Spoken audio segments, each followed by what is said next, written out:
Steven? Off to a heater today. Steven, you're muted. Man, that was a tough one. I apologize for that. I don't know why I stayed muted there, but welcome to the Guilty as Charged podcast on a Sunday morning. Thank you guys for tuning in. We're excited to jump in today. As always, I am the host, and joining me today are my guys Alex and Tyler. Alex, how you doing, man?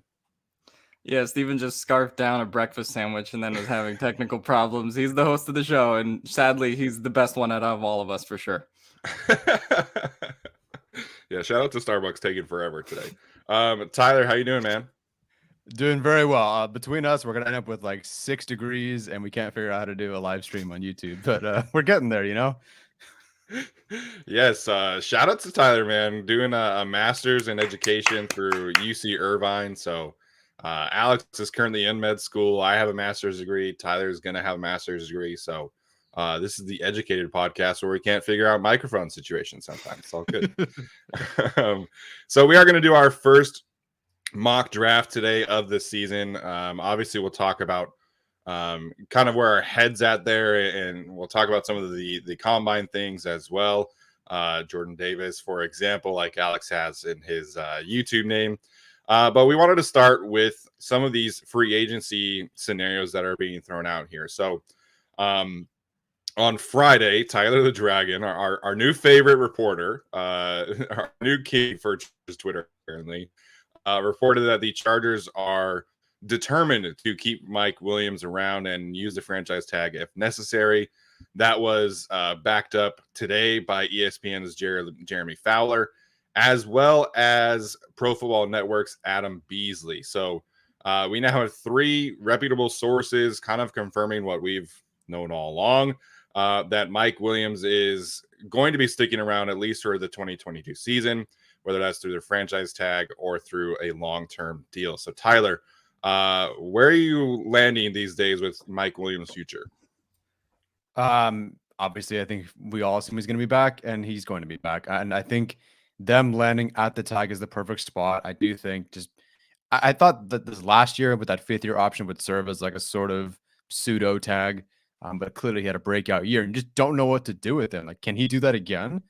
Will he not do that again? Will he get hurt? Is it sustainable? Was it only a contract year thing? So I think getting those answers on a tag, that does work for me. And I think I think next year you do move on. I do like Mike Williams a lot. I just don't feel great about it. But if they do give him a contract, I do like what Arjun suggests, where it's a lot up front. It's an expensive first 2 years, but there's an out after those 2 years, and you can kind of get out that way. So, but either way, it was the worst kept secret in the league. We all know Mike Williams is going to be back, and he's going to be back in some capacity, and I'm very happy. He does deserve to get paid. Yeah, I mean, I think it makes a lot of sense for Mike Williams to be back. Frankly, I think I lean more towards this franchise tag being more in the vein of Melvin Ingram in 2016 than in the vein of Hunter Henry in 2020, because I do think they will end up signing a long-term deal at some point. But it was the worst kept secret in the league. Everyone knows he's coming back. Tom Telesco is going to do the thing tomorrow at like 2 p.m. California time where he announces the franchise tag, and then everyone goes crazy. But yeah, no, I mean, they've waited out. I don't think anyone's used the franchise tag yet at all. No. But they're all probably going to come in a flurry tomorrow and on Tuesday officially. But makes sense to just give them the tag now, see if you can find a long-term deal over the course of the offseason, like they did back in 2016 with Ingram, and just kind of run it back. I will say that I think the exact time that they're going to tag Mike Williams is 20 minutes after our show. I do believe that's exactly when it's going to happen. That makes sense. Yeah. Yeah, we know the Chargers like to work in the dark and work on the weekends as opposed to, meeting deadlines and things like that. So, like Alex said, there haven't been any tags placed yet. I feel like there's going to be at least 3 or 4 kind of based off of what other people are reporting that happen either tomorrow or Tuesday. Of course, there's the Devontae Adams and Aaron Rodgers situation, which everybody is just kind of waiting for, unfortunately. But the other thing that came out through Jeremy Fowler is that the Chargers are interested in Charvarius Ward, the cornerback from the Kansas City Chiefs. They've also been linked to a Darius Williams kind of player as well. So Brandon Staley said on Wednesday that they were always going to be hunting and looking for more cornerbacks. And I happen to think that signing a Charvarius Ward would be a really good signing. I think obviously a lot of fans are wanting them to go big fish hunting and sign a JC Jackson. But, I think you sign a player like Charvarius Ward, who's been a very solid number 2 man corner in Kansas City for at least half the cost of a JC Jackson, and you can get some very solid output there and still go sign another player in free agency. So whether it's Ward or Darius Williams, who obviously has the Staley connection, I think that this is kind of indicative of where the Chargers are at in free agency. They want to add a veteran corner who's been there, done that. As Evan Airy points out in the chat, he is just 25 years old. So that's kind of the difference there as opposed to a Steven Nelson, a Kyle Fuller, or Bryce Callahan. So I would be in favor of this move. Even Darius Williams is going to turn 29 soon. So if Charvarius Ward is kind of who they come away with free agents, who they come away with out of free agency, then I think that's a really good move. Yeah, I would. I haven't watched Charvarius Ward outside of when the Chargers are facing him, so I couldn't tell you if he's a great corner or not.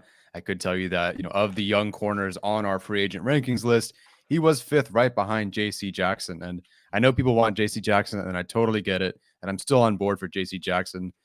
We'll see what the contract ends up being. Pro Football Focus thinks Ward gets a little more and that Jackson gets a little less, but it's still a 22% decrease in contract per year. So again, you don't want to just be cheap.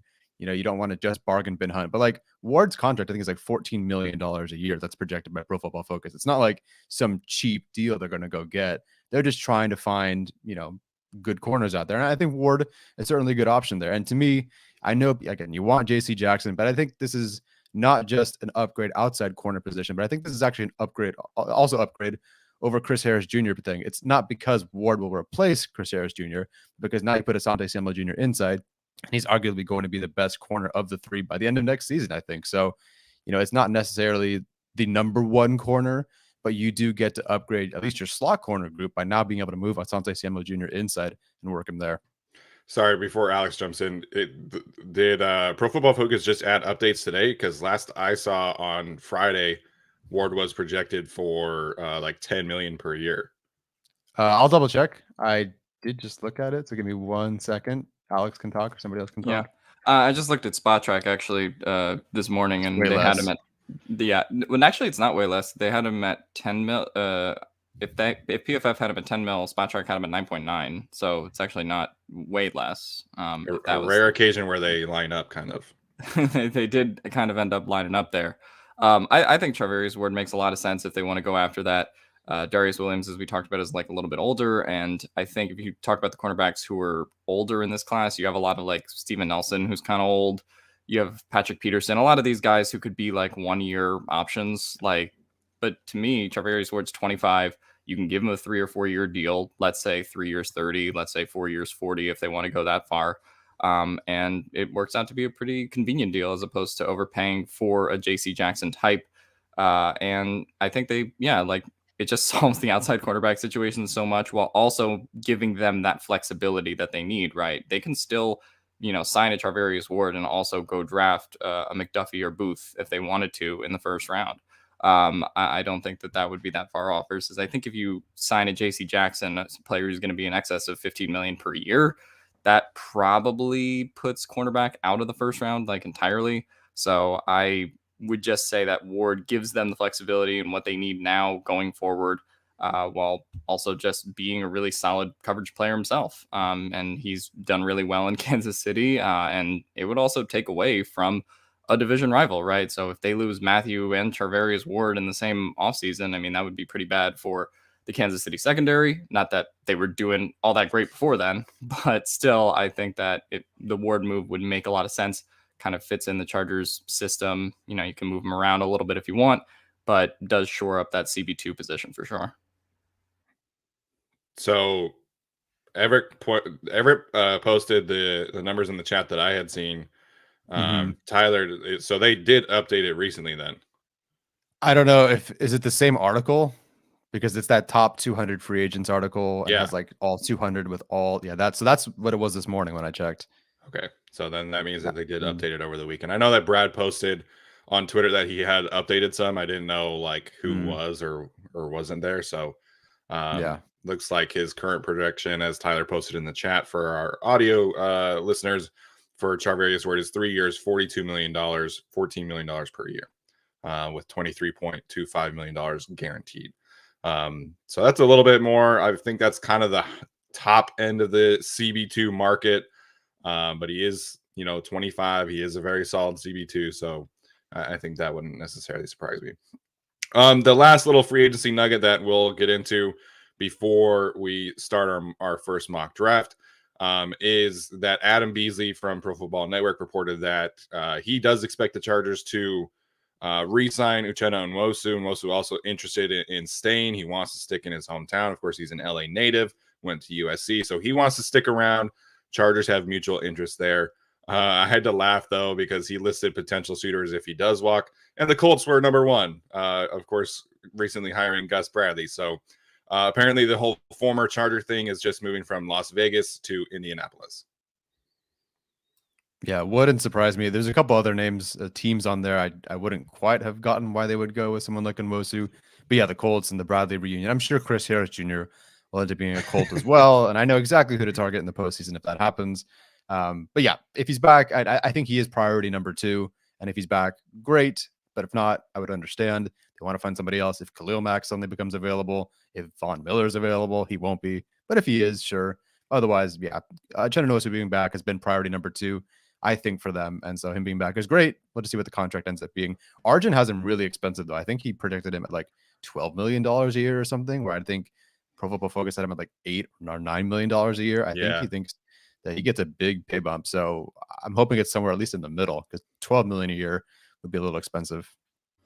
Yeah, I think Nwosu's ultimately back, barring, just some opportunity that the Chargers can't pass up, whether that would be a Miller or Mack, or even as a Darius Smith who gets cut from Green Bay potentially. Not that I think any of those things will happen, but, if that does become an option, like we've seen in other free agencies and Chargers take a swing, I wouldn't be shocked. We've already seen how much Tom Telesco does value like top end edge starters. So I think that would make a lot of sense if they wanted to go in that way. But no, I think he'll have to be back. They also wouldn't have done the whole media tour with him during Super Bowl week if there was like a really realistic chance he was going to leave. Yeah. Anything can happen in free agency, but I just think it makes sense for Uchenna to stick around. Definitely broke out the last 8 or so games of the season. And you move forward with him for pretty good value and pretty young age too, much like in the vein of we were just talking about Charvarius Ward. Yeah, I think Nwosu kind of ends up in a similar situation as Michael Davis ended up, right? There were reports the week that free agency started that Davis was going to get, $11 million, $12 million per year. And then he ended up re-signing with the Chargers, I think in 9.5 or something like that. So if Nwosu gets $12 million by the Chargers, I think that's, like I said, I think that's edge 2 market, and that's kind of where that's at. So we'll kind of see how that played out. Shout out to Tyler's mom for the super chat. Always welcome. And LA Chargers fan for another super chat, who said, our top players 1 through 10 can go head to head with any other team. We need better depth from 11 through 53. So when a starter gets hurt, we aren't completely effed. I happen to agree with that. And I think that's another reason why I'm a little bit more in favor of going after a second corner type like Charvarius Ward, as opposed to going big fish hunting with JC Jackson. So I lied. There was one other thing that we had to talk about, and that was another tweet by Tyler the Dragon, who said that the Chargers. It's not the Dragon. It's not the Dragon? Okay. It's just not like Tyler Dragon? the creator. Right. Yeah. I'm sorry. I thought it was Tyler the Dragon. But he tweeted out that the Chargers and Derwin James have not yet started extension talks, but they are going to. There is mutual interest in that happening. That's kind of on par with how the Chargers have done business recently with Keenan Allen and Joey Bosa. Of course, I would love to have that extra $3 or $4 million in cap space now, but it looks like that deal is probably going to be done in June or July before training camp at some point for the extension for Derwin James. Yeah, I lied. This is the most poorly kept secret in the NFL. Like Derwin James loves Brandon Staley. Brandon Staley from day one loves Derwin James. He's their first round pick. He's their second most valuable player on the team. He's returning in some capacity. I'm not even worried about this. It's just a when, not if. Yeah, it's just a formality, and talking about how much money this contract is going to be after, Jamal Adams just firebombed the entire safety market. But I have no concerns about how much money you pay him. Just give him whatever he wants. If he wants an ownership stake, that's fine with me. I'm cool with that at this point because Honestly. I've seen how the defense plays without him, and I hate watching the defense without him. So just give him whatever he wants. Yeah, as far as when it happens, I guess we'll see. I would love for it to happen in March at the beginning of free agency. And then, like we've talked about, you can have Mike Williams on a 4-year deal and Derwin James on some kind of 4-year deal. And then you don't, that frees up actually some short-term cap space as opposed to having them both on 1-year, franchise tags / 5th-year options. So that would kind of be nice if they could do that. I don't expect it to happen, but pretty much just, they need Derwin James. They're going to extend him. It's a formality at this point. And I would like it to happen sooner rather than later. Oh, wow. Keenan didn't get extended until September, huh? I thought it was before training camp. No. Keenan got extended August, right? Tyler just said September 24th. I'm looking at a whole bunch of September 5th. September 5th. That might have been his first one. Second him and one. Joey didn't him and Joey get extended like at the same time? That's what I thought. Like that. Yeah. I'm looking at everyone's got September 5th on their Oh, it might have been that. Yeah, because it was before the season. That was the year they did Hard Knocks, I think, and so that was like right after training camp, maybe something like that. Yeah, but, Joey was on my birthday, July 29th. Or depends on when you think it was official, but July 28th, July 29th. I think it's a good birthday present. I thought they were much closer to him for some reason.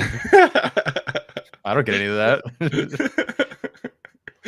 I thought Keenan's was done before the season for sure, but I guess it would be before the season, but I thought it was before training camp. I meant, but oh well.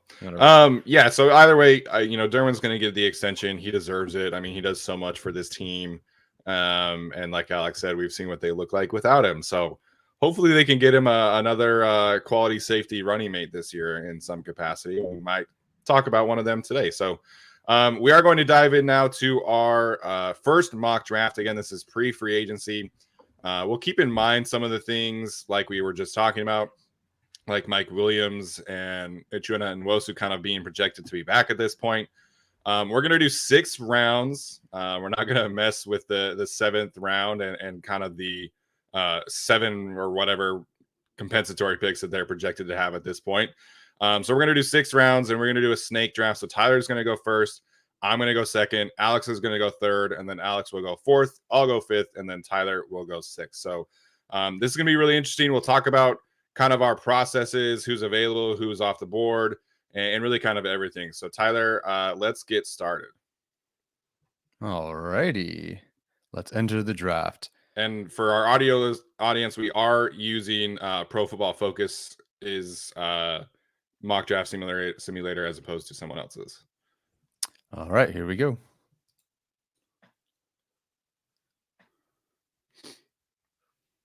So PFFs goes a little faster. If you could scroll up, Tyler. So George Karlaftis to the Eagles. That was fun. Sorry. You're good. Washington They took Ojabo and Karlaftis? Oh my gosh. Yes. Yeah. I'll take one of them, not both of them.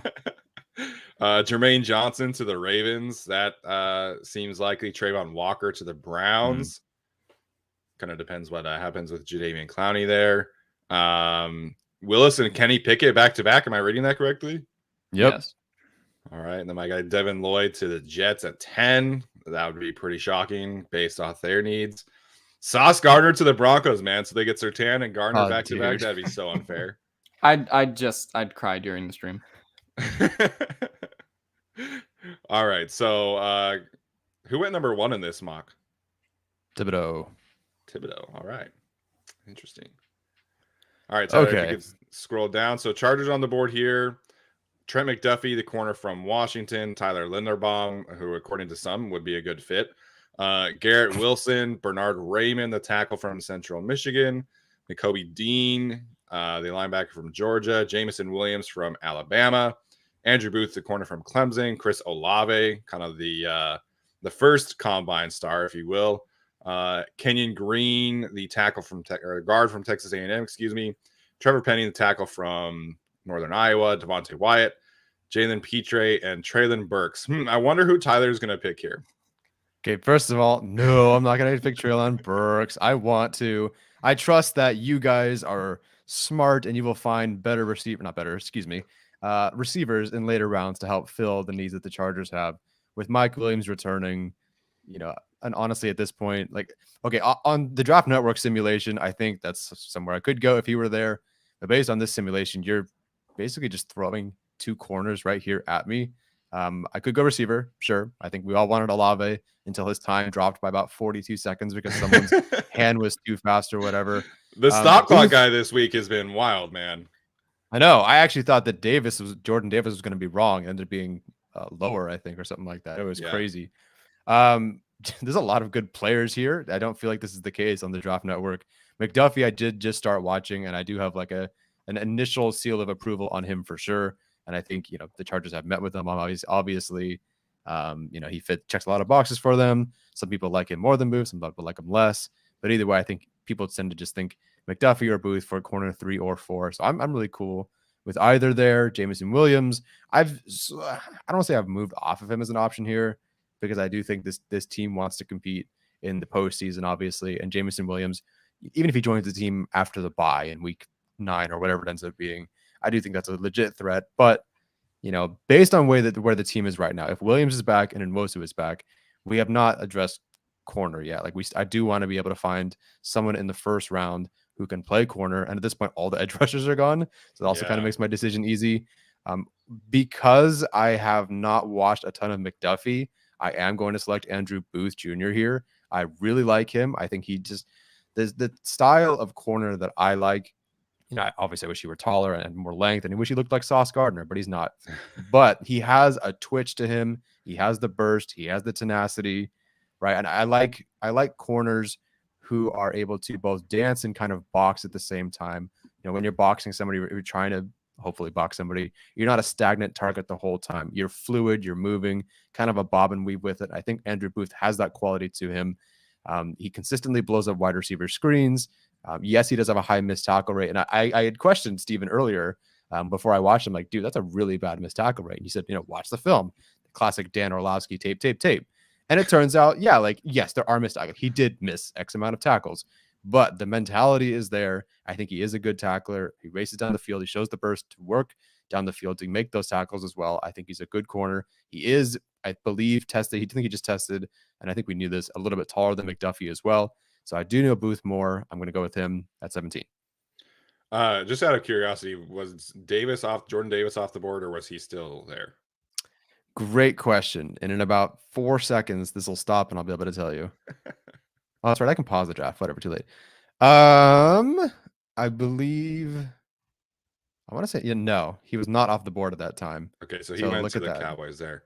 So just really quickly, in terms of the corners, I happen to have Andrew Booth graded higher. I think he's a little bit more of your stereotypical outside corner. He's not as tall and long as Sauce Gardner. Few corners are. Sauce with 33.5-inch arms is pretty freaking crazy. But Booth, I think, gives you a very, A- athlete. I think he is got really good size, really good length. And he does have a high missed tackle rate. I think some of that is mostly technique. He does get a little reckless at sometimes, where he'll go low or kind of take his eye off the tackler for a second. But I'm a big fan of him. He's got great ball skills. He's got great fluidity, great athleticism, and he's a fantastic tackler and has the mentality to do that. So in this instance, obviously you're moving Asante to the slot. I think that's the thing with Trent McDuffie, who is a little bit of a cleaner evaluation, but doesn't necessarily present the same kind of upside as Booth. But with McDuffie and Asante, you can kind of move them back and forth and treat them as, interchangeable pieces. That way, like the Rams would do with Darius Williams and Troy Hill at certain times, or that they've done with, Dante Dion and all those guys. So I think McDuffie probably, if the Chargers do want to alternate their guys, then that's McDuffie. Like if they want another inside outside guy, then I think it'll be McDuffie. if they want a true outside guy, then I think Booth would be the better fit there. Yeah, the Charvarius Ward interest kind of makes me think that they'll lean in the direction of someone like Booth anyway, of like a guy just who's like a true outside corner as opposed to someone who's kind of going to go inside outside. Although that could always change based on, you know, how they view McDuffie, and if they have one ranked higher significantly than the other, then I don't think that that matters. For me, this pick would have either been quarterback or wide receiver based on the guys that are on the board. I think you can make good arguments for both. But, you know, the Jamison Williams ACL thing, I think is kind of tough for, again, a team that's in win now mode. I know there are varying reports about his health, but I wouldn't do that one, especially considering I don't think he's going to play a pretty large portion of the season anyway. And then you kind of have your Olave and Garrett Wilson if you wanted to go in that direction. But I think more so than that, if you are franchise tagging Mike Williams, potentially extending him, I think you can find wide receivers in the draft, and you just have to fortify corner here for Brandon Staley's defense to work. Yeah, and I will say, I think if, you know, David Ojabo or Jermaine Johnson are there, I think that's a run the card in situation for me. I love both of those players, and I think that fits a need, and it kind of gives them, you know, their version of Uchenna and Nwosu behind Uchenna and Nwosu, if that makes sense. You know, back when they had Bosa, Ingram, and then they drafted in Nwosu still to kind of be that third edge rusher. So if those two are there, I think that's priority number one for me. And then second would be corner. So I think that does make a lot of sense. So Tyler, if you could run quickly through who went after we picked at 17. Okay, so right after that, Treylon Burks went to the Saints, which is interesting. Garrett Wilson to the Eagles. Do you want me to go through all of them or just the big names? Just like the ones who stand out to you. Okay, yeah. So Burks to the Saints, Wilson to the Eagles, McDuffie then went to the Patriots, which could be your JC Jackson replacement. Yeah. Jordan Davis went to the Cowboys, like you said. Some guys that we'd be interested in. So like Kaiir Elam would be a guy to be interested in later, but he always goes before their second pick. Raymond, I think Raymond's a top 15 player for Pro Football Focus. He went 31st. DeMarvin Leal, Jerry Tillery 2.0 went 33 to the Jaguars. You will not be able to unsee it once you watch it. Yes. I love Jalen Petre, but he's always seems to be gone. Arnold Ebiketie, 39th. Great taste, Pro Football Focus. I like that. At this point, edge rusher, like Ebiketie's gone, Maffe's gone. Those guys tested really well. That's kind of Ebiketie tested great yesterday. Yeah, I think he didn't run the 40, if I'm not mistaken. He didn't run something, but he tested well everywhere else. Yeah, I think he jumped like 38 inches or something crazy like that. Yeah, he's awesome. Man, so Ebiketie's gone, Maffe's gone, Drake Jackson's gone. A lot of guys that tested really well. They're all gone. Yeah, Edge is disgustingly gone right now. Like everybody's gone. I think Kennard and Falele just went before the Chargers. So definitely a rougher section for whoever's going second here. Is that Steven? That is me. Yeah. So all the edges are gone. All the offensive tackles are gone. Okay. Well, Travis Jones is here. So I feel okay about that. Lock it in. He did test fantastic yesterday. Mm-hmm. Pro Football Focus is kind of lower on him than most. And again, you know, a lot of their mock simulation is based off of like ADP for people who are doing it. So the interior defensive line group dries up quick. I'm a big fan of Neil Farrell, but I think he's probably, you know, a fourth, fifth rounder. Fedarian Mathis, I'm not a fan of much at all. Perry and Winfrey could certainly be interesting as like a 4-I-3 technique. He's more of the pass rusher kind of player. But Travis Jones would obviously fill that one technique run stuffer that everybody seems to think that they need in Jordan Davis in the first round. So edge rushers here. Man, the Myjai Sanders situation is so tough. Like, so weird. I appreciate him trying to battle through whatever sickness he was going through, but somebody should have saved him from himself and told him to sit that one out yesterday.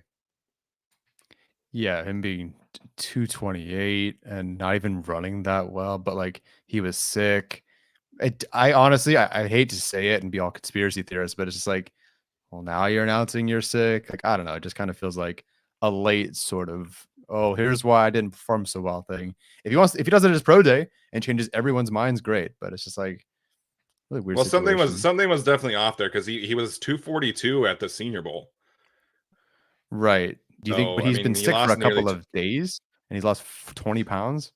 Yeah, that was like nearly 2 months ago. Was it even 2 months ago? It was like a month and a half ago. If that. Yeah. So, Tyler, can you go to the receivers for me? Okay. Let me just get out of edge real fast.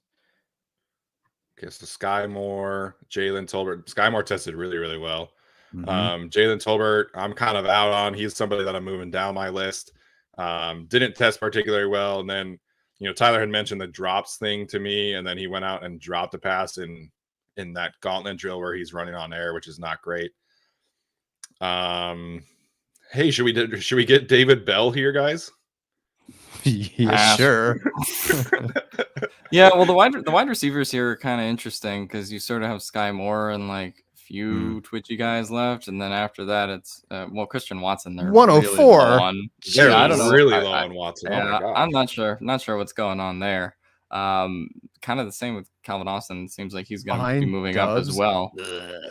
Yeah. And Rondell and Maybe Bell. we use the draft network next time. But anyway, I do think the wide receivers like sort of start to dry up maybe after round 2, round 3. So this could be a place where you do that. But I also do think the Travis Jones thing would make a lot of sense. Yeah. Last thing here, I'm just kind of thinking here. We go to the running backs for me. No, I don't want to. I really don't want to. Kenneth Walker, Brees Hall, Damian Pierce. So all the running backs are on the board right here. Kyron Williams. Oh my gosh. That guy. Yeah, when you test worse than Larry Roundtree, I think he got issues. Okay, so all the running backs are here pretty much. Yeah. That's interesting to me, but so I'm going to go with one of the interior defensive linemen. I think that's kind of the way to go with the board. And it's going to be Travis Jones. I think there's certainly a strong chance here that he's not on the board in this situation, Right. given how he tested and given how explosive I think he is. But I mean, he is also an interior defensive lineman. Like we always see those guys fall. Everybody thought Christian Barmore was going to be a first round pick, and he ended up being, I think, pick 40 for the Patriots last year. So it's certainly possible. I'm definitely not ruling out the possibility of Jones being there on the board. And if he is, I'm taking him in the second round. Yeah, no, I like Travis Jones. Him being in the second would be sort of a pipe dream, but I'm for it. I do think, I don't want to say he's like haphazard with his pass rush sometimes, but I feel like if you can take his potential and what he does show on occasion and refine that a little bit and make it a bit more refined rather than somewhat haphazard, I think he'd be an excellent player here. So yeah, I'm all for it. So I will go ahead and select him for you. And for what it's worth, if he were off the board, I probably would have gone with Perry on Winfrey anyway. Christian Watson off the board to the Saints there, despite them ranking him at 198 or whatever. I don't know. And taking a receiver earlier. Oh yeah, then they just took Burks, so they took Burks and then they took Watson. Which I mean, good for your wide receiver group, but I don't know about the rest of your team. Yeah, and so just a I reminder, almost don't hate that for them. Yeah. Just a reminder, this is pre-free agency. So, like we took a corner in the first round because we don't necessarily know what they're going to do there. Took Travis Jones in the second because, I think they're going to sign Sebastian Joseph Day, but they might not, right? Like, they might look at Jordan Davis and Travis Jones and be like, I want one of those players as opposed to signing somebody. So, again, this is pre-free agency. Obviously, we're keeping in mind the Mike Williams thing and the Uchenna Nwosu thing because those are more solidified. But if there's a player who we like and the Chargers haven't signed a player at that position yet, then obviously we're going to take a player like that. Alex, go ahead. Yeah, I mean, and the Chargers went ahead and just about Sebastian Joseph Day. I mean, they drafted Uchenna Nwosu in the second round when they had Melvin Ingram and Joey Bosa, which you just talked about. And, with Hicks, with Joseph Day, we're kind of projecting them to have a 2 or 3 year deal, but there could be easily an out after 1 year based on their contract if it's a 2-year deal. Yeah. So you do have to prepare for the inevitable departure or just for one of them to get hurt because they're not exactly perfectly clean in that department as well. All right, let's go through who was taken since the Chargers picked last. So Winfrey went to the Cardinals. He went to the Cardinals. Everyone seems to like Cam Thomas. He went to the Falcons. That's so early for a player like him. It's so early. I want to say Trey McBride's the first tight end taken. He went to the Chiefs at 62. I kind of hate that, I guess. Sanders went to the Texans. God bless.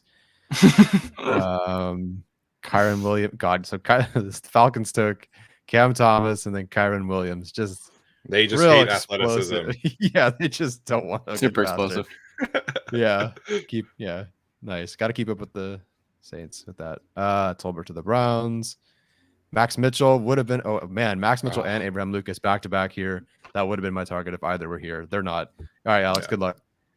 All right. Okay. So I mean, we took defensive interior, we took cornerback. So we've sort of solved those problems, which are probably the two most pressing needs going into the draft. Let's see what we have at running back. I'm just morbidly curious to see what guys are left. What's wrong with you guys? What are you doing here?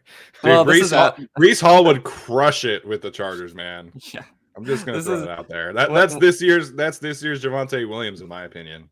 Yeah, this is Alex's time in the mock draft, so he's gonna look at all Sorry. the wide receivers and running backs, and then not look at any other players. That's usually how this goes. But all right. Like So wide okay, receivers? we've taken. Yeah, I would like to look at the wide receivers. Man, Sky Okay, I Moore know on who I board. want at wide receiver. Thank you. But all right, let's see who's available at tackle. I guess we've seen a lot of guys come off the board. I'm curious if there Maybe is your guy some Smith value still there. left. Oh, Tyler there he Smith is there. Okay, that's interesting. The bike theft, Rasheed Walker. You got some good value out of that pick. Ooh, tempting. Yeah, tackle dries up so quickly. Yeah, tackle does dry up quickly, and this is another thing we're doing at pre-free agency, so we don't know if they're going to go after like a Morgan Moses or like a Dennis Kelly kind of player to solidify it. So I do kind of want to go with Tyler Smith, but I'm going to go with my heart and go with Sky Moore. Sky Moore is a wide receiver. It just makes so much sense. He adds a lot of speed, regardless of whether they franchise tag Mike Williams. Let him walk. I think he makes sense as a wide receiver to take here, even assuming Mike Williams is back, which we are doing this exercise with that information. I just, he's the number 7 receiver on my board. So to me, getting him in the 3rd round it just makes a lot of sense and provides instant speed, instant route running value for a team that really needs it and talks about wanting speed all the time. So to me, Sky Moore just makes a ton of sense there. Yeah, I like it. I have not watched Sky Moore, but people love him. People have him as a top 10 player, or he's either referenced as a top 10 player or a guy who's literally just outside the top 10. And fitting him right there, finding a receiver there. They have him ranked 30th on their board. I haven't watched him, but as a slot guy who can fill in the way he tested, I'm all for it. I just haven't watched him. Yeah, I think he has that speed slot gadget role kind of profile. And then he obviously offers you route running as well. So I think that checks a box for the Chargers. I still would like to add kind of a long speed threat in this scenario or in free agency, maybe a Traquan Smith, for example, outside of just bringing back Jalen Guyton. So I'm a big fan of adding receiver talent there. And listen, if Sky Moore is there in the 3rd round, then by all means, go for it. A couple of the names that went after John Mechie, that's who I would have picked if I had known. Well, I didn't know who Sky Moore is. Sorry. So John Mechie might have been my choice there. A couple of tight ends go. Likely Ruckert go. Rasheed Walker to the Bengals. God bless. Joe Burrow with that one. Pascal to the Broncos. Verone McKinley. He's like 230th on the Draft Network's board. He's went to the Saints at 98 here. Yeah, he's definitely better than 230 other prospects in this class. Yeah. Ridgeway is a pure nose tackle, but he's starting to go. Curious who's going to be left at that point. Shakir to the Panthers. Up there earlier, Kante the Brit from Nebraska. He's an interesting player to me. If the Chargers are looking for a pure slot guy, I think him and Marcus Jones from Houston. I haven't watched them a ton outside of the Senior Bowl, but those are two kind of pure slot guys that I think could be interesting fits for the Chargers. Okay, nice.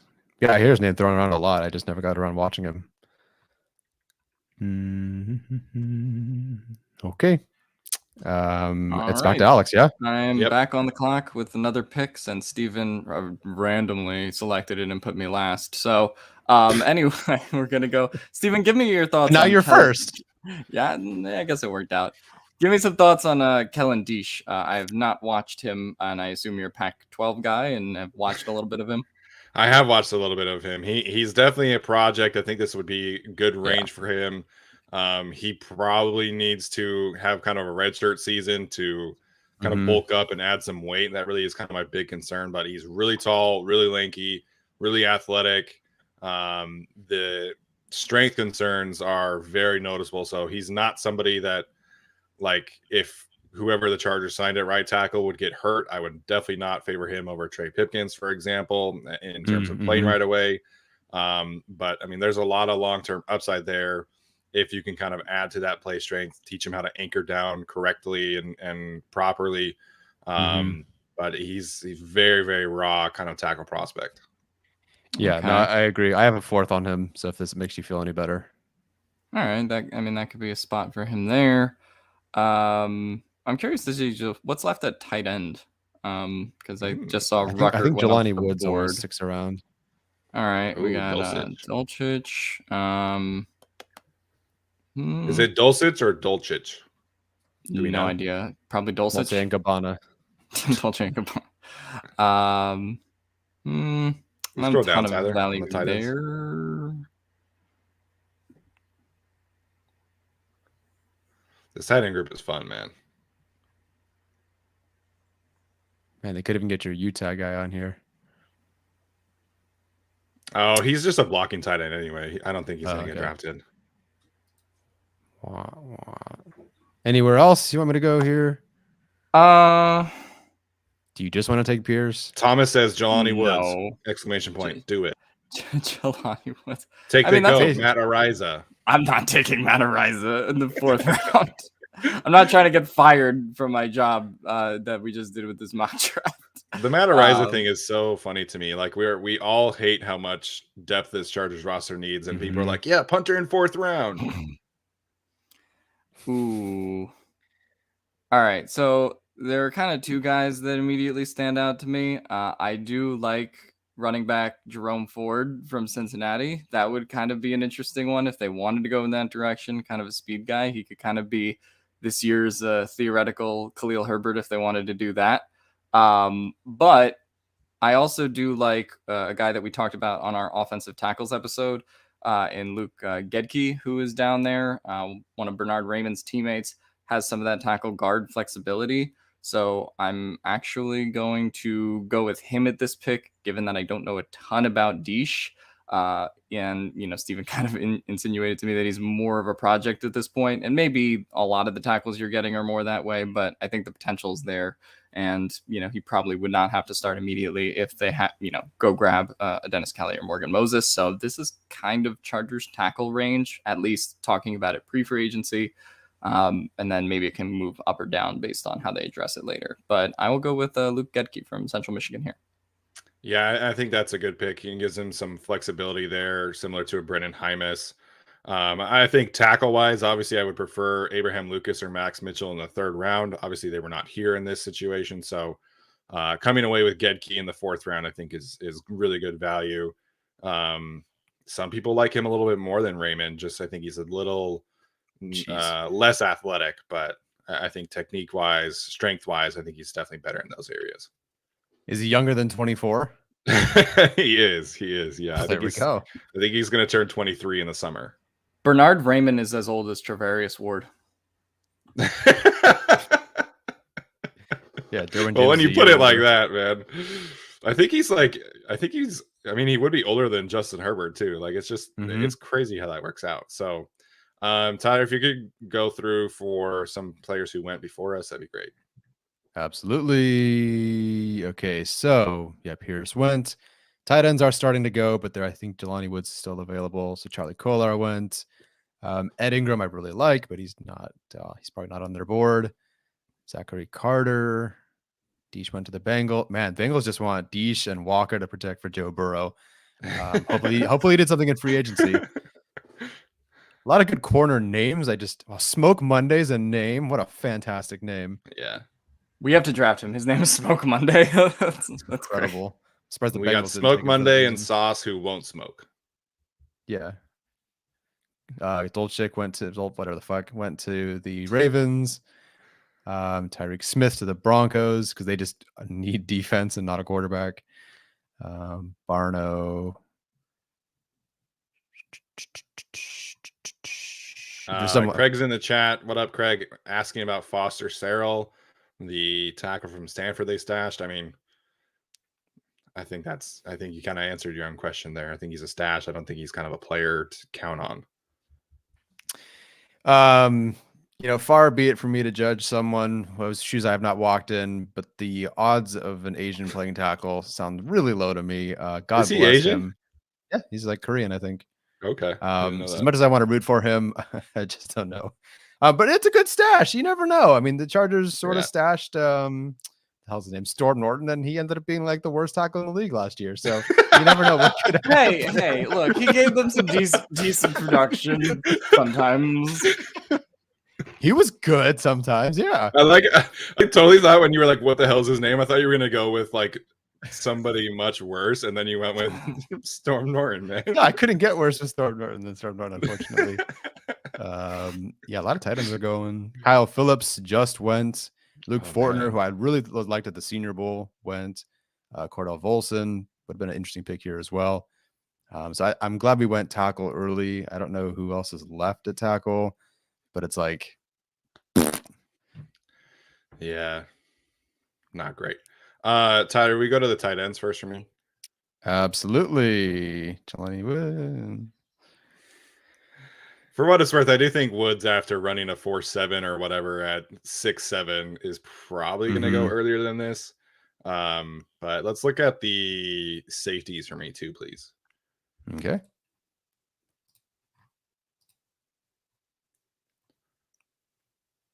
I've done no work on this group. I don't know who any of these players are except for Trey Sterling and JT Woods. But this is probably early for Sterling, right? Yeah, I'm curious where the league has him, because he met with a ton of teams, and then I had an interview with him. Like, okay, he's like 300th on TDN's board, and then Doug Kayed from Pro Football Focus is like, this was one of the best safeties before he got hurt. I'm like, whoa, what the hell? His injury is only like, it's like a grip wrist sort of injury. It's not like it's a lower leg injury or something. So I don't know where they're going to take him, but I don't know. It's worth keeping an eye on. All right, go to the corners for me. Okay. Just get rid of the safeties.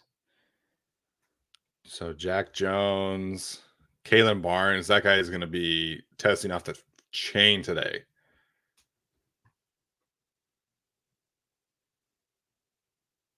Damari Mathis is somebody I like. I think he's more of a slot guy again, so this might be a little early for him. But I do really like the player.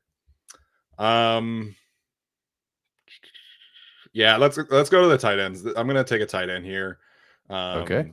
Be able to, add some versatility to that group. Is the one from Maryland here by chance? Or is he gone already? What's his name? Don't think he is. And I don't know. This is the group I haven't done any work on either. Okay. Well, I'm going to go with Jelani Woods here. I think this kind of fits what they really want to do at the position. I think you can kind of see some parallels to Jared Cook there. I think he's very raw in that sense, but you can kind of put him behind Donald Parham, Trey McKitty, and Steven Anderson, and again, give him kind of that half redshirt season. Also, Cameron Latu went back to school, so don't know why he's on the board there. But yeah, I'm going to go with Jelani Woods. Awesome. And I believe Chiggy Okonkwo is not even on their board.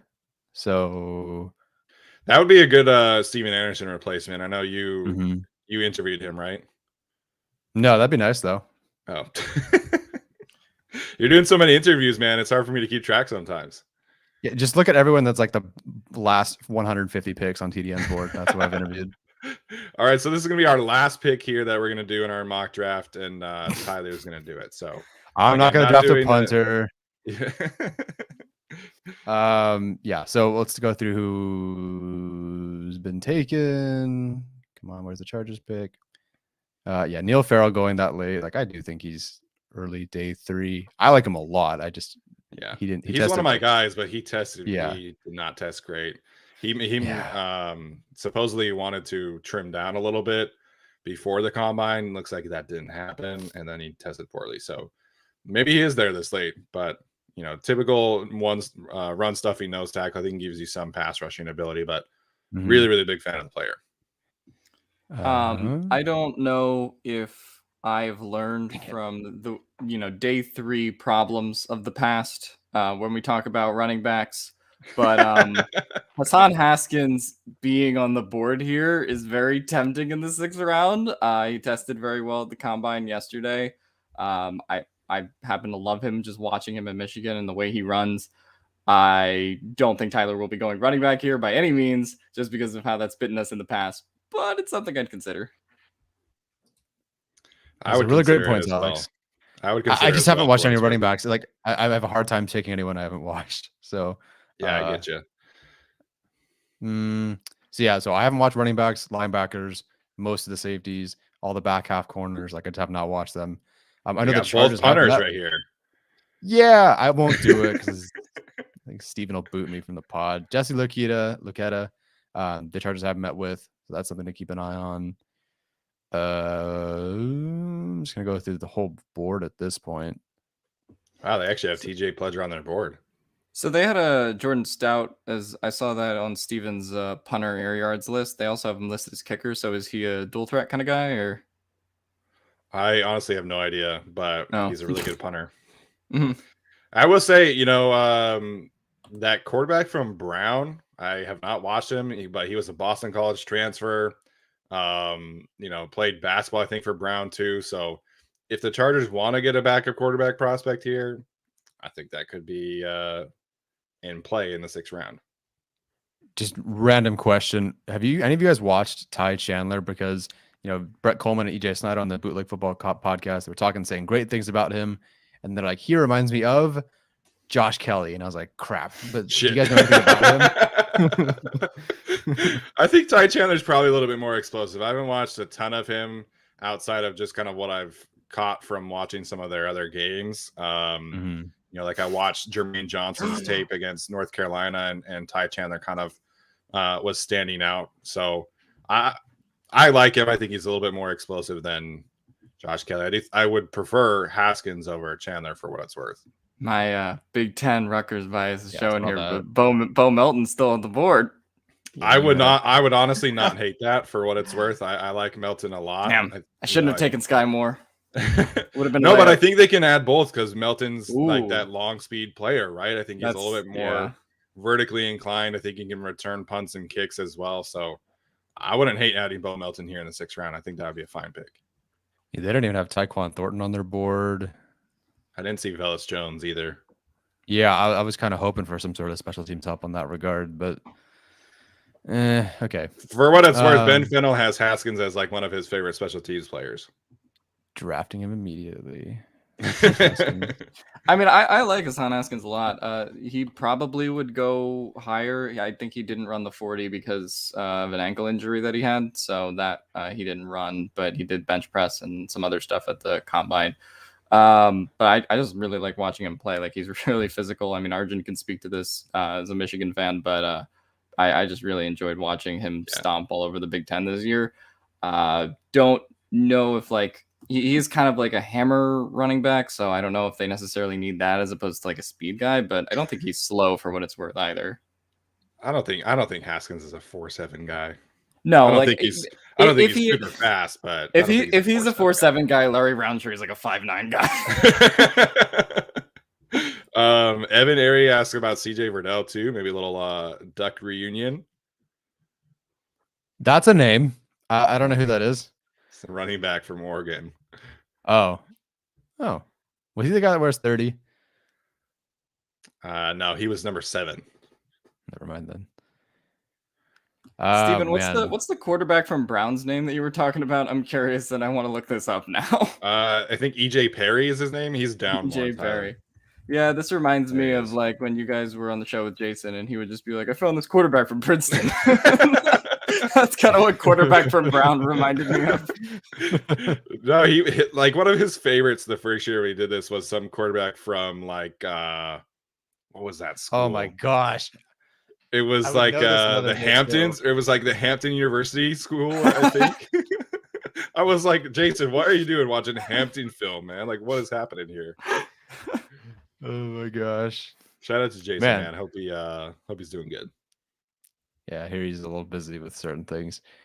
Yeah. Okay, so we went Booth, we went Jones, Sky Moore. I think you can look at the picks that we have made.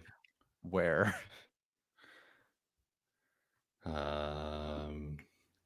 Maybe not. We went Booth, Jones, Sky Moore, Gedke. That's right. And then Jelani Woods. Then Jelani Woods. Yeah. Okay. Hate it. I'm not taking the punter. First off, I'm not taking the punter. I don't care what you're saying in the chat. That's what the 7th round pick is for, if you want to. I, at this point, have honestly very, very little thoughts on most of these guys outside of some of the wide receivers. But I do think at this point, based on who they have, we haven't really solved anything at edge rusher. So I am going to be stuck and go with Jesse Luketa here. Because I don't know if he fits, but because the Chargers have met with him, there's obviously something there. We haven't really addressed edge. It's just in Mosu, and then that's in Chris Rumpf at this point. I think we maybe even should have gone for somebody earlier, but nobody was there. They went so early. So we're kind of stuck at this point. I don't have any thoughts on him other than the fact that he met with the Chargers. And that the Chargers do need an edge rusher at this point. He's the best one available on the board, so I'm going to go with him. Yeah, he's a little undersized, but he's a fantastic run defender. I mean, anytime you watch the Penn State defense, you see Luketa just blowing things up. So I think he needs some work as a pass rusher, but taking him in the 6th round and fills a special teams need at least, I think would make some sense. Do we want to hit Matt Ariza just so we can get retweets on Twitter? Sure. Wait, did they have an extra 6th? Yeah, yes. They have 2 6s and then 3 7s. Yeah. So that was. Oh, they don't have a 4th anymore. No, that was for Rayshawn Jenkins, and then that was kind of switched, I guess, because he got injured. Oh, geez, I thought they had a 4th this whole time. Oh man, no. I think the comp picks, the official comp picks, should be coming out later this week, so we'll find out officially. But last I read, Over the Cap had projected them as 1 extra 6 and then 3 extra 7s. Oh, wow. I didn't know when that changed. Oh, my God. All right. Well, that changes a lot. Sure. We'll go with the punter of San Diego State. It's my turn to pick, and so it doesn't matter. So let's go with the punter. I think we're at our compensatory second, 6th round pick. I'll go with Matt Ariza. Couldn't tell you if there's a better punter out there, but everyone seems to like him. And, we need all the votes we can get.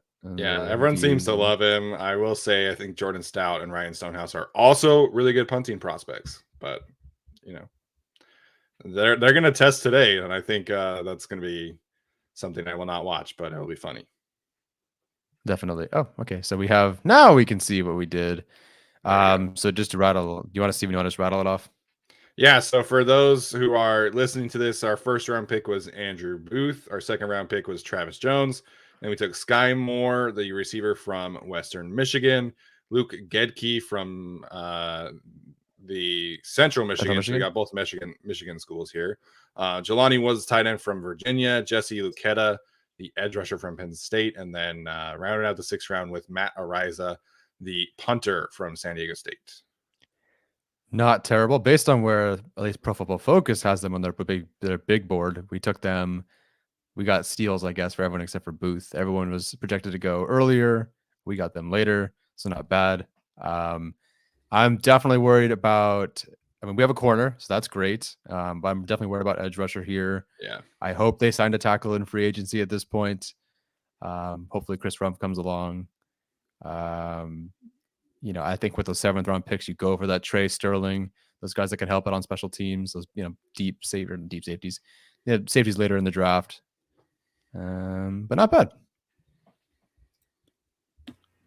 Yeah, I like it quite a bit from what we see over here. I think everything kind of played out like we expected, and there's gonna be one position that we just can't draft that high. Like we sort of forgot about edge defender in the whole process, and then we're like, crap, we need to draft an edge defender in the 6th round. So that always can happen, and is going to happen in the draft when you're just kind of going by position and who's available. I also don't leave out the possibility that the Chargers take 2 of one position in those first 6 rounds, because they certainly could. But no, I think this was a pretty good first exercise, and I'm excited to see us draft 7 completely different players next time. Yeah, I mean, obviously free agency is going to change some things, and I kept an eye on the edge rushers. Like I think in the 3rd round we could have gone with Tyreek Smith from Ohio State, but all the good edge rushers went before us in this scenario. So I mean, in the 2nd round, Drake Jackson was off the board, things like that. So I think sometimes you play the board and unfortunately it doesn't work out. For what it's worth, like I've said, I feel like they could take a swing on like that cheap 1-year Kyler Fackrell-ish deal and maybe kind of do the same thing again there this year. So in this instance, obviously that's kind of what you're hoping for. They've kind of done that the last couple of years too, because 2020 was Nick Vigil, then last year Kyler Fackrell, so they could kind of go for another 1-year type dude like that. Who's this year's white dude? We just go on Spot Track and scroll all the way to the bottom. Yeah, I don't know. That's funny, but if it's Karlaftis or Booth, what's the pick? I'm taking Booth for what it's worth. Thomas, I think. I know that there's a lot of people who are not like the biggest fans of Booth, but I think if you're looking for an outside corner, and I think the Chargers should be in that market, then I think Booth is likely the top corner available at 17. And for what it's worth, I do have him graded higher than Trent McDuffie for that reason. Yeah, I have Booth graded higher than Karlaftis. I do give like the edge group and that position group more precedent, or right. what's the word I'm talking about? More value, but sure. But I would go with Booth at that point, because technically at that point you don't even have a 3rd corner. We just have Asante Samuel Jr., no slot corner. Stephon Campbell in the slot.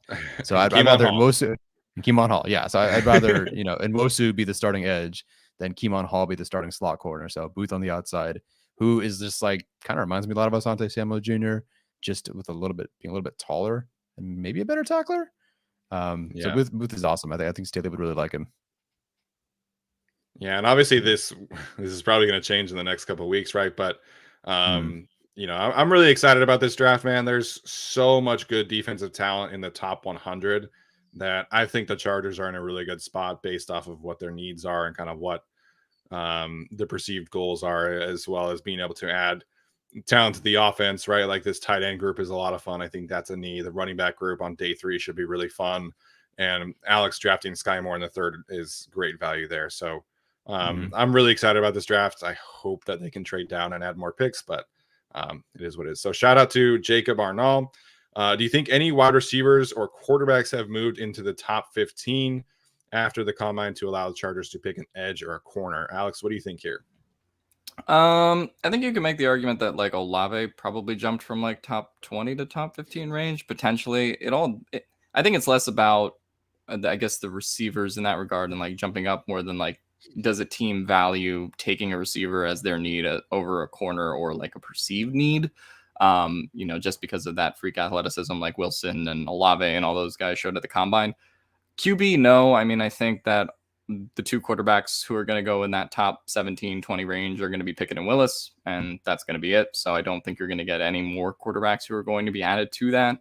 Yeah. So, I think it's largely stayed the status quo, but, that could also change depending on free agency. If a team loses a receiver and then they want to, go grab Olave higher than they would have earlier, then that's always possible. Apparently our mock draft before taking Ariza was a C, so thanks, I guess. C's get degrees. Not me and Tyler's. No, I think in quarterbacks, right? Like I think Malik Willis is likely going to be a top 15 pick. Apparently the Broncos and Washington both really like him. The Steelers really like him a lot too. So I'd be pretty surprised if Malik Willis were not the first quarterback taken off the board in this point. Kenny Pickett, I think the hype there by the media doesn't really match what teams are seeing and hearing. I mean, the hand size is hardly a deal breaker, right? But I just don't think his film is all that impressive. He's not that great of an athlete. And I think you're always going to bet on traits at the quarterback position, like we've seen in the past. So I think Malik Willis probably the first quarterback taken. To me, the quarterback movement is more in like the back half of the first round. Maybe Desmond Ridder sneaks into the first round. the Lions have that 32nd pick that they probably should use on a quarterback to get that 5th-year option. So ahead of the Chargers, no, but I think Ritter, like I said, could have worked himself into the back half of the first round after this past weekend. Yeah, I'm glad the NFL teams finally figured out that Malik Willis had a functioning brain, apparently at the combine. I can't believe that he found out that teams were surprised that he could process information. Yeah. So whatever. I really don't think the quarterbacks moved into the top 15 based on anything at the combine, but who knows? Somebody can fall in love. Wide receivers, I do think Garrett Wilson cemented himself as at least the second receiver, or if not the first. Like, he's super, super safe. We all have him at wide receiver too, and there's a reason for that. And him running like that, I believe, faster than Olave, no? Yeah, officially. 0.01 seconds faster than Olave, by the way. Yes, I was waiting for, I'm sure that's been like your Wilson at 17 or nothing post-it note for a long time. Right on my fridge. If Burks had gone freak mode at the combine, I think he could have officially been in the top 15. I think it went a lot of people on Twitter. The common thing was, well, the tape shows something different. And I do agree, but it was certainly oh man, I expected him to run a little faster and he didn't, or jump higher or further and he didn't. Any wide receivers? I mean, London didn't run. Olave, I think if he had stuck with that 4.26, maybe that would have definitely changed things, but he didn't. It was awful. Yeah. Or not awful, but an awful drop for him. So, I mean, I kind of think the same guys. I mean, I think it's Burks, London, Wilson. If Williams had suddenly shown up healthy and was running the 40, then maybe, but he's not. So I don't think anything's really changed in that regard, based on the way things seem. But who knows? Yeah, I think I can't remember who was talking about it, but I think London and Williams are each going to be holding like maybe not Williams, but I know London is holding a pro day of his own in April because he's still rehabbing from that ankle injury. He did check in shorter than I thought. I mean, he's like 6'3" and a quarter as opposed to 6'5". Which, I mean, that's not really a deal breaker. Doesn't look like it. No, he doesn't look 6'3". He looks 6'5". He looks 6'5", but yeah, that's going to be really interesting to see how that one pans out because we just don't really know how his ankle's doing right now. And same thing with Jameson and his knee. Williams did say that he should be ready or could be ready for week 1, but I think if you're a team and you're smart, you're probably holding him out until post-bye just for his own health and well-being. So yeah, Burks was the testing for Burks was definitely surprising. I wasn't expecting him to be like, in the 99th percentile by any means, but I was definitely surprised that he didn't jump higher at least. The 40 time, that's kind of whatever to me. I think he weighs 225 pounds. I don't care that he's not running a 4.4, but I was definitely surprised he didn't jump higher and longer. Definitely. New question from Frank Blakely. Hello, Frank. Is there a higher demand on tackling for slot versus outside corner with Asante Samuel Jr.'s concussions? Wondering if that's a consideration. What do you guys think? Yeah, I think for this specific defense, I think you're definitely looking for a better tackler at slot. I was talking with somebody yesterday, and he was, about the Trent McDuffie versus Kyler Gordon kind of debate that the Chargers could be in. Kyler Gordon is a little bit stronger, a little bit more physical, so maybe that could be consideration. Not at 17. I think he's too much of a raw prospect there, but I think with the way that the Chargers want to play defense and live in that nickel dime situation, as a nickel corner, you absolutely have to tackle at a high level.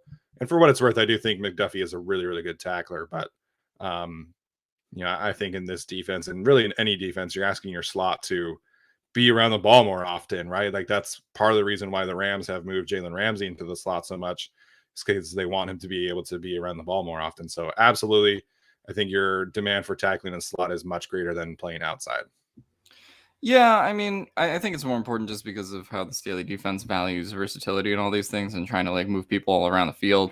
At the same time, I mean, you do still have to be good in coverage. Like you can't just be a good tackler at the slot. Right. Like, I mean, Chris Harris, decent tackler, bad at everything else. So, I mean, that was kind of the situation the Chargers were in. So, I do think it's something to consider with Asante Samuel Jr.'s concussions, like he mentions there. But to me, I think you just want that more for guys that can be on the field and stay on the field and not get a ton of missed tackles or rack those up. but I still think you obviously have to be good in coverage. Does anyone recall when Asante, not the game, I mean like the play where Asante Samuel Jr. just sustained a concussion? I'm just curious, like, was he in the slot or was he outside? No, Was it the in one coverage? the one from Pittsburgh, he was definitely outside. Okay. But he just went low on a tackle for Najee Harris, Yeah. and actually like stood up and like checked himself out of the game. So it wasn't necessarily a bad concussion. It was just that it was so close to the other one, and I think it was just kind of a tough situation to be in. Yeah, I mean, I think slot probably gives you a higher incidence of those like kinds of collisions, but still, it's like it's football. You have to hit on the outside too and get hit on some level. So yeah, I mean, he ducked his head like right into Najee's knee, so it was poor form. I mean, that's an interesting conversation in terms of moving him to the slot. I think that was kind of the knock on him by draft analysts and by teams. Like if he were a few inches taller, then absolutely you're sticking him on the outside. But I mean, he's 5'9" and he is kind of smaller. So if they want to move into the slot, I think that's fine. I think ideally, like Staley has said, they want to be able to do both and kind of rotate guys. But I definitely can see why. Interesting point by Bolt Red here. Can Dustin Hopkins punt? Let's just go with one and use the other position for depth. We won't punt much anyway. That's my other thing about like the whole drafting Matt Araiza in the 4th round is like we don't use a punter enough to merit that kind of selection. Technically, we don't use a kicker enough to warrant him returning either. Honestly, what they really should do is to maximize Herbert's contract, get him to punt, because you would not know what the hell they're doing on 4th down. Are they going to punt? Or are they going to go for it? If Herbert walks back there in shotgun, are they punting or are they going for it? I don't know. I think that'd be fun. Come on. I think you could. Yeah, or you could just teach him I mean, with Herbert's arm, you can just get him to arm punt. You know, he can throw the ball 60 yards. If you're punting on 20-yard line, just tell him to throw an interception. Like, I mean, it kind of works. Yeah, just hit the Oculus, like, and and falls to the ground. Just chuck it as far as you can. Honestly, like there's that video of him in training camp kicking field goals, and I think he did that in high school. So, I mean, if he could punt, I wouldn't be surprised. The man's a hell of an athlete. Yeah, he could do it. Great golfer too, apparently. He's good at everything. Yeah. I would love to see the reaction to Staley by the media if he just told Justin Herbert to throw an interception on a punt. Just go full. I mean, Kirk Cousins does it all the time. So, all right, guys. Any other final thoughts here before we wrap up? No, I'm good. I'm excited to get to free agency. The next time we do this, we'll have a lot more knowledge about the team, and then we'll have a lot more knowledge about the players in the draft. There's just giant gaping holes in our knowledge right now. Those should get figured out by the next time we do this. Yeah, no, I'm excited that we'll finally have the Mike Williams thing situated that we've been talking about for 2 months with no answer. We'll have something concrete there next time, and we'll have more free agency rumors and buzz, I'm sure. So excited to see what happens. Is that a Yu-Gi-Oh card? Yes. Someone in the chat says they see the Buster Blader. Here's Buster Blader. Knew who you're talking about. One of my favorites for sure. There we go. So we got a Yu-Gi-Oh mention today as well. So, yeah, we're 2 days away from the franchise tag deadline. Of course, watch that happen in like the next 20 minutes or so. That would be classic us. But we are 2 days out, so hopefully we get some clarity before then. And if they get a long-term deal done, then we'll obviously jump on and talk about that. So Wednesday, we're going to jump back into a little bit of a draft ranking show. And then after that, it'll be all back to free agency for a little bit. And as always, if you are listening to this, please leave us a rating or review on the podcast platform of your choice. If you're watching this show with us now, after we are done officially, please exit the stream, like the video, and subscribe to the channel. Turn those notifications on. So that's going to be a great couple weeks for us. We got some airboxing going on here between Tyler and Alex. I don't know what's happening, but thank you guys for tuning in. We'll see you next time.